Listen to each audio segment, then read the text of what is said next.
What if I told you there's an ancient golden box that supposedly has the power to level entire armies? The Ark of the Covenant. Hollywood's made millions off this mystery, but here's what they won't tell you about why it was actually created. We've all seen the movies. But forget everything you think you know about the Arkansas. The real story? It's way more incredible than fiction. By the end of this video, you'll understand the true purpose behind one of history's most sacred objects. And if this blows your mind, smash that like button right now. Picture this. Moses is standing on a mountain that's literally shaking with thunder and lightning. God hands him stone tablets with the 10 Commandments carved right into them. But here's where it gets interesting. These weren't just rules. They were a contract between God and an entire nation. Follow these laws, and God promised incredible power. Direct access to His presence.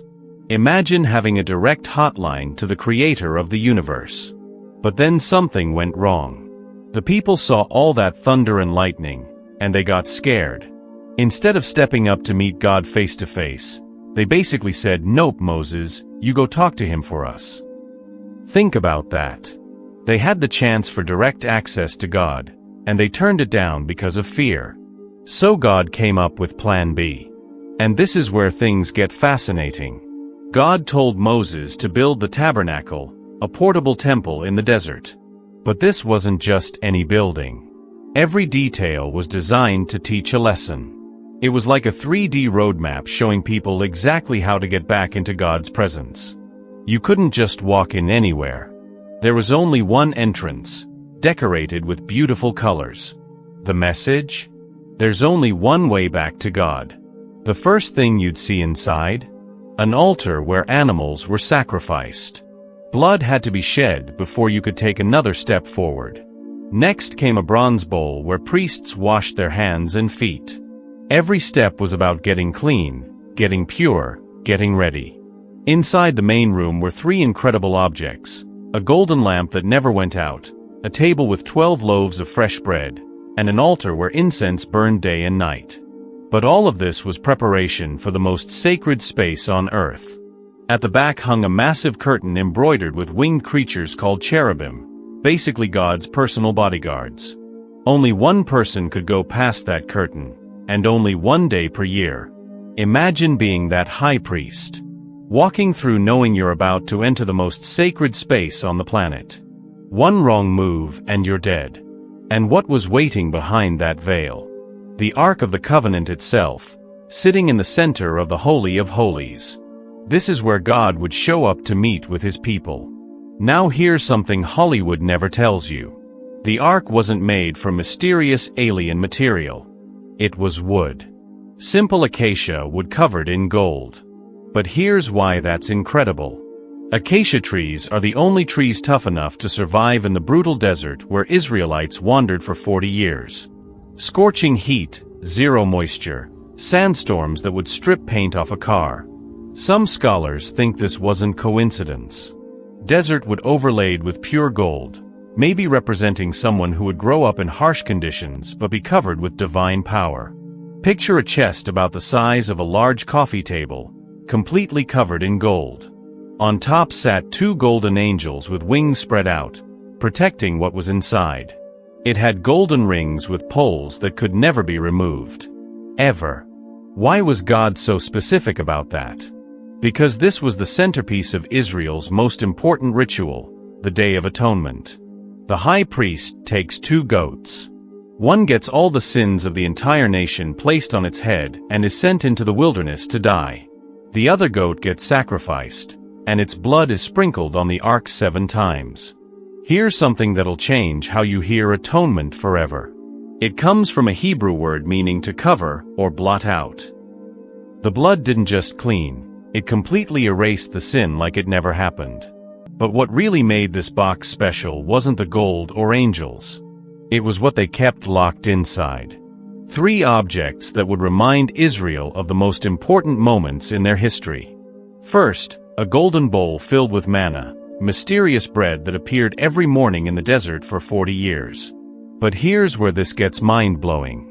Remember Jesus feeding 5,000 people? He said your ancestors ate manna and died. But I am the bread of life. Whoever comes to me will never go hungry. He was saying, I'm the real manna. I'm what that golden bowl was pointing to all along. Second item? Those famous stone tablets with the 10 Commandments, placed under the golden mercy seat. Think about the symbolism. God's perfect law, which every one of us has broken, gets covered by mercy. It's like God saying, yes, my justice is real, but my mercy is bigger. The third object will blow your mind.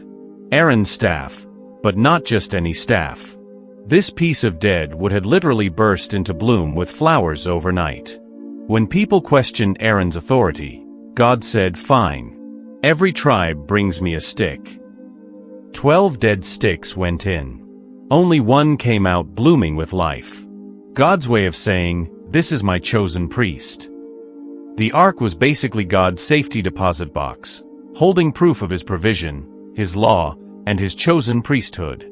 But here's what changes everything. All of this, the sacrifices, the blood, the yearly ritual, it was all temporary. A preview. The writer of Hebrews says that high priest had to go behind that veil every single year. Every year. But Jesus? He only had to go once. One sacrifice. One time. Forever. When Jesus died, the massive temple veil tore in half from top to bottom. God was saying, the way is open now. No more barriers. My presence is available to everyone. The writer of Hebrews says we can now come boldly to the throne of grace. Not tiptoeing in fear like that high priest.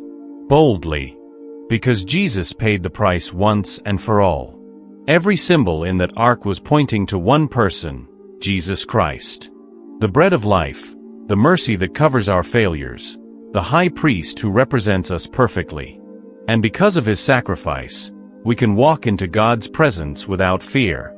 If this incredible connection amazed you, smash that subscribe button and hit the notification bell so you never miss our latest biblical revelations.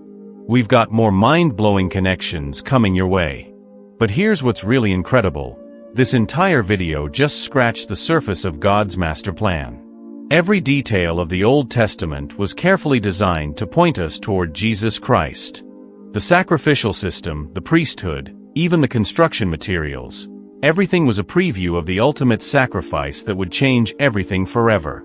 Think about it. For over 1,000 years, people looked at these symbols without fully understanding what they meant. But now we can see the complete picture. We can see how God was preparing humanity for the most important moment in history. And the best part? This story isn't over. The same God who designed every detail of the ark is still working in our lives today, covering our mistakes with his mercy and providing for us in ways we can't even imagine. Comment below, which symbol from the ark impacted you the most? And don't forget to check out our next video where we reveal the shocking truth about what really happened to the Ark of the Covenant.